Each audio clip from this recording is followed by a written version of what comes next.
शादी के कुछ दिन बाद से ही मुझे लगने लगा कि मेरी पत्नी मुझे धोखा दे रही है।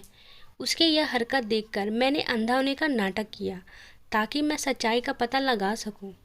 पर जब मुझे सच्चाई पता चली तो मेरे पैरों तले ज़मीन खिसक गई, क्योंकि मेरी पत्नी तो अपने बाप के ही साथ। मेरा नाम अरुण है। मैं मिडिल क्लास फैमिली से बिलोंग करता हूँ। आज से कुछ वक्त पहले मैं एक प्राइवेट कंपनी में नौकरी करके अपने घर का गुजारा किसी तरह कर रहा था। मैं 3 बहनों का इकलौता भाई था। मेरी तीनों बहनें की जिम्मेदारी मेरे ही ऊपर थी, जिनकी शादी मुझे करनी थी। हर गुजरते दिन मेरी परेशानियां बढ़ती जा रही थी।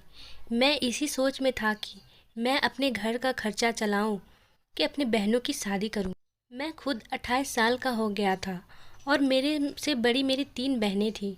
पहले मुझे अपनी बहनों की शादी करवानी थी और मैं इस कदर परेशान रहने लगा कि मेरी परेशानी मेरे चेहरे पर साफ झलकने लगी। एक दिन मैं ऑफिस गया। उस दिन मैं बहुत परेशान था। मेरे बॉस ने जब मुझे देखा तो वे मुझे देखते ही मुझसे पूछने लगे, क्या हुआ अरुण, सब खैरियत तो है? आजकल तुम बहुत परेशान नज़र आते हो। मैं देख रहा हूँ काम पर भी तुम पहले की तरह ध्यान नहीं दे रहे हो। मैंने मुस्कुराकर बात को टालने की कोशिश की, पर उन्होंने कहा, नहीं, कुछ तो बात है। मैं जानना चाहता हूँ कि आखिर तुम्हारे परेशानी का कारण क्या है। उनके कई बार पूछने पर मैंने अपने घर की सारी परेशानियाँ उन्हें बता दी। उन्होंने कहा, ठीक है, एक दिन तुम मेरे घर खाने पर आओ, मैं तुम्हारी सारी परेशानियाँ दूर कर दूँगा। अपने बॉस प्रमोद की बात पर मैं उनका बहुत शुक्रगुजार हुआ, लेकिन मुझे समझ में नहीं आ रहा था कि मेरी परेशानी का आखिर वो क्या हल निकालेंगे। मैं इस कदर परेशान था कि मैं उनके घर पर चला ही गया। दिल में एक उम्मीद थी, जागी थी कि शायद हो सकता है मेरे परेशानी का कोई ना कोई हल निकल आए। मैं अपने बॉस प्रमोद सर के बंगले पर पहुंचा तो वो बड़े प्यार से मुझे अपने घर के अंदर ले गए। हम दोनों में काफ़ी बातें हुई। काफ़ी देर बातचीत के बाद वो अच्छी तरह मेरे हालतों के वाकिफ़ हो गए और कहने लगे कि मेरे पास तुम्हारी सारी परेशानियों का आसान सा हल है। तुम चाहो तो तुम्हारी सारी परेशानियाँ चुटकी बजाते ही ख़त्म हो सकती है। उनकी इस बात पर मैंने हैरत से उनकी तरफ देखा। मैं पिछले 3 साल से दिन रात इस परेशानियों से गुजर रहा था। वह उसे चुटकी बजाते ही ख़त्म करने की बात कर रहे थे। प्रमोद सर मेरा चेहरा पढ़ते ही कहने लगे, पहले खाना खाते हैं, उसके बाद बात करते हैं। प्रमोद सर की बातें सुनने के बाद मेरे अंदर एक अजीब सी बेचैनी होने लगी। मैं बस उनकी बात जानना चाहता था। अभी मैं यही सोच रहा था कि तभी अचानक मेरे सामने एक खूबसूरत सी लड़की खाने की टेबल पर आकर बैठ गई और प्रमोद सर ने कहने लगी, मुझे भूख नहीं है, आपने क्यों मुझे बुला लिया? प्रमोद सर ने उसे बैठाने का इशारा किया तो वो मुंह बनाती हुई बैठ गई, पर मेरी नज़र उसके खूबसूरत चेहरे से हट ही नहीं रही थी। वो दिखने में बहुत खूबसूरत थी। तभी कुछ देर बाद प्रमोद सर ने मुझे बताया कि ये मेरी इकलौती बेटी निशा है। निशा ने एक नज़र मेरी तरफ देखा और देखते ही प्रमोद सर से पूछने लगी, क्या यही वह अरुण है जिसके बारे में आपने मुझे बताया था? उनके मुंह से अपना नाम सुनते ही मैं हैरान हो गया कि इनको मेरा नाम कैसे पता। प्रमोद सर ने निशा से कहा, हाँ, यही वह अरुण है। प्रमोद सर के मुंह से मेरा नाम सुनते ही उसने एक गहरी नज़र मुझ पर डाली और बोली, ठीक है, मुझे कोई एतराज़ नहीं। यही कहकर वो चली गई। खाना खाने के बाद प्रमोद सर ने मेरे कंधे पर हाथ रखते हुए कहा, अरुण, मैं निशा के लिए एक अच्छा और खूबसूरत लड़का ढूंढ रहा था। मुझे नहीं लगता कि तुमसे अच्छा लड़का मुझे मिलेगा। तुम दिखने में भी खूबसूरत हो और अच्छे इंसान भी हो, इसलिए मैं तुम्हें अपना दामाद बनाना चाहता हूँ और बदले में मैं तुम्हारी सारी परेशानियाँ दूर कर दूँगा। प्रमोद सर के मुंह से यह बात सुनते ही मेरे तो होश ही उड़ गए थे।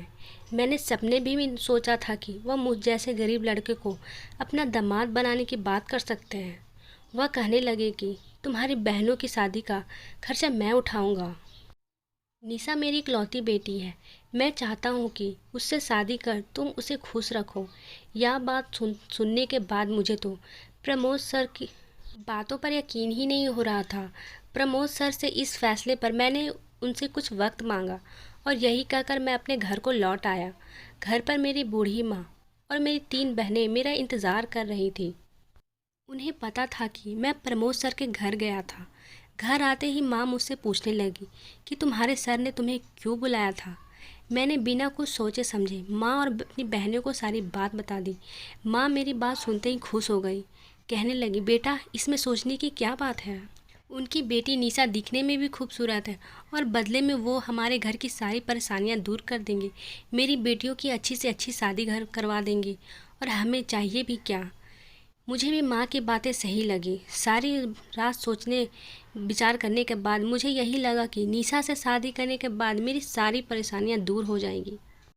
और उसमें कोई बुराई भी नहीं थी। वह दिखने में भी बहुत खूबसूरत थी। मैं इस शादी से आखिर क्यों इनकार करता। अगले दिन मैं प्रमोद सर को हाँ का जवाब दे दिया।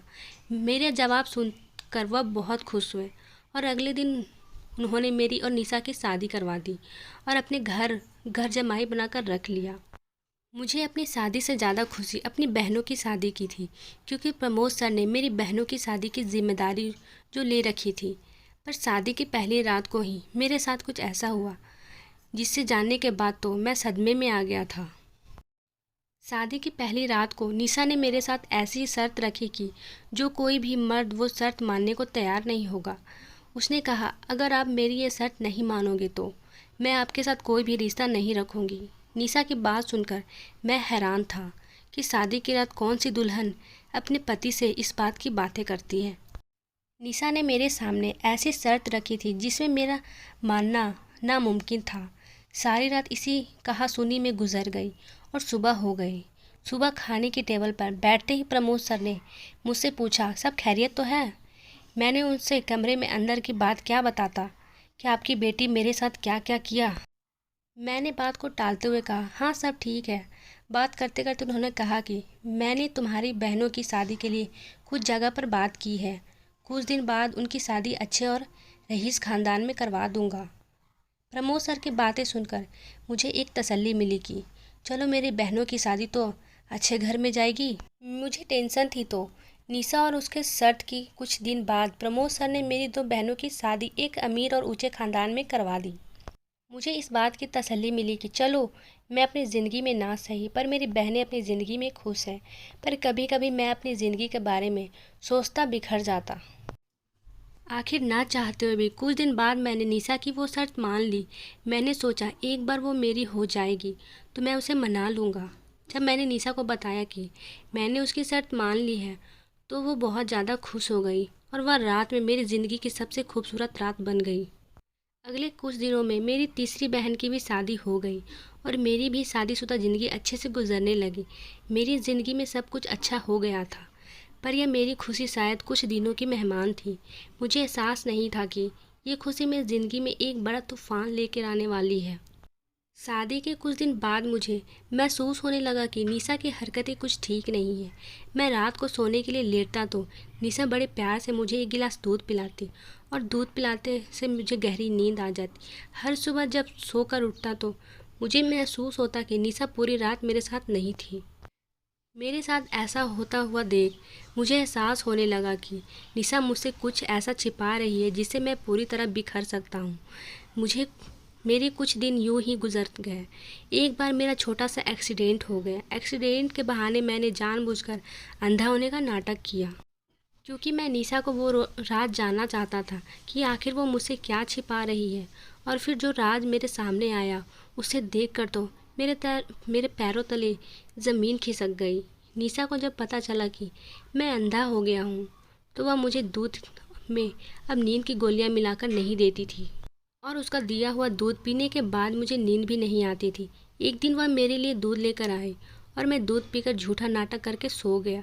उसे लगा मैं सो गया हूँ और जगता भी तो क्या फ़ायदा। उसे तो लगता था कि मैं अंधा हो गया हूँ। वह मुझे दूध देने के बाद अच्छे से सज संवर कर कमरे से बाहर निकल गई। उसके कमरे में से जाते ही मैं दबे कदमों उसके पीछे पीछे गया। मैंने देखा वो प्रमोद सर के कमरे में जा रही थी। मैं सोच में पड़ गया कि रात को इस वक्त आखिर वह अपने बाप के कमरे में क्यों जा रही है। प्रमोद सर के कमरे में जाते ही उसने दरवाजे को बंद कर दिया। मुझे मजबूरन रोशनदान से देखना पड़ा। पर जब मैं रोशनदान से कमरे में अंदर झाँका तो कमरे के अंदर के मंजर ने तो मेरे होश उड़ा दिए, क्योंकि निशा और प्रमोद सर एक दूसरे से प्रेम भरी बातें कर रहे थे। भला कौन बाप अपनी बेटी से इस तरह की बातें करता है। कुछ देर बाद वो दोनों बातें करते करते कुछ ऐसा बात किए जिसे सुनकर तो मैं सदमे में चला गया। प्रमोद सर निशा से उस शर्त के बारे में पूछ रहे थे, जो शर्त पहली रात को निशा ने मेरे साथ रखी थी। इस बात का मुझे अंदाज़ा भी नहीं था कि प्रमोद सर को भी उस शर्त के बारे में पता है। शादी की पहली रात को निशा ने मेरे सामने जो शर्त रखी थी, वह शर्त यह थी कि वो जैसे ही प्रेग्नेंट होगी मैं उसे तलाक देकर उसकी ज़िंदगी से बहुत दूर चला जाऊंगा। मैं वह शर्त मानना तो नहीं चाहता था, पर मजबूरन मैं मान ली थी। मुझे लगा था कि जब वो मेरी हो जाएगी तो मैं प्यार से उसे मना लूँगा, लेकिन इस बात का मुझे बिल्कुल भी अंदाज़ा नहीं था कि उसके पिता भी इस शर्त में शामिल हैं। बहुत देर से मैं उन दोनों की यह बातें सुन रहा था। मुझे उन दोनों की बात अब बर्दाश्त नहीं हो रही थी और मैंने दरवाजे की कुंडी बजा दी। दरवाज़ा निशा ने खोला। मुझे दरवाजे पर खड़ा देख निशा हैरानगी से मुझे देखने लगी और मुझसे पूछा, तुम यहाँ पर क्या कर रहे हो? मैंने कहा, मुझे सब कुछ पता चल गया है कि तुम बाप बेटी में क्या खिचड़ी पक रहा है। क्योंकि मैं अंधा नहीं हूँ, तुम्हारी हरकतें देखकर जानबूझकर मैंने अंधा होने का नाटक किया था। अभी मैं सब सब कह रहा था, तभी पीछे से प्रमोद सर आए और मुझसे कहने लगे, चलो अच्छा हुआ जो तुम्हें सच्चाई पता चल गई, और वैसे भी अब तुम्हें सच बताने का वक्त आ ही गया था, क्योंकि निशा प्रेग्नेंट है। शर्त के मुताबिक अब तुम्हें निशा को तलाक देना होगा। मैंने गुस्से से कहा, मैं ऐसा कुछ नहीं करने वाला हूँ। मेरे इस बात पर प्रमोद सर ने कहा, अगर तुम ऐसा नहीं किए तो तुम्हारी तीनों बहनों की शादी मैं तुड़वा दूंगा। और एक सच और भी मैं तुम्हें बता देता हूँ, निशा मेरी बेटी नहीं बल्कि मेरी पत्नी है। मैं बाप नहीं बन सकता था और निशा किसी दूसरे के बच्चे को गोद लेना नहीं चाहती थी। उसे अपना बच्चा चाहिए था। इसलिए हमने तुम्हारी मजबूरी का फ़ायदा उठाते हुए उसकी शादी तुमसे करवा दी। इसलिए पहली रात को निशा ने तुम्हारे सामने वह शर्त रखी कि जैसे ही वो प्रेग्नेंट होगी तुम्हें उसे तलाक देकर उसे छोड़कर बहुत दूर जाना होगा। प्रमोद सर और निशा का सच जानकर मुझे बहुत धक्का लगा था, पर मजबूरन मुझे निशा को तलाक देना ही पड़ा, क्योंकि मैं अगर ऐसा नहीं करता तो प्रमोद सर मेरी बहनों की ज़िंदगी बर्बाद कर देते। अपनी बहनों की खातिर मुझे यह कुर्बानी देनी पड़ी। पर कहते हैं ना, जो दूसरों के साथ गलत करता है वो कभी खुश नहीं रहता।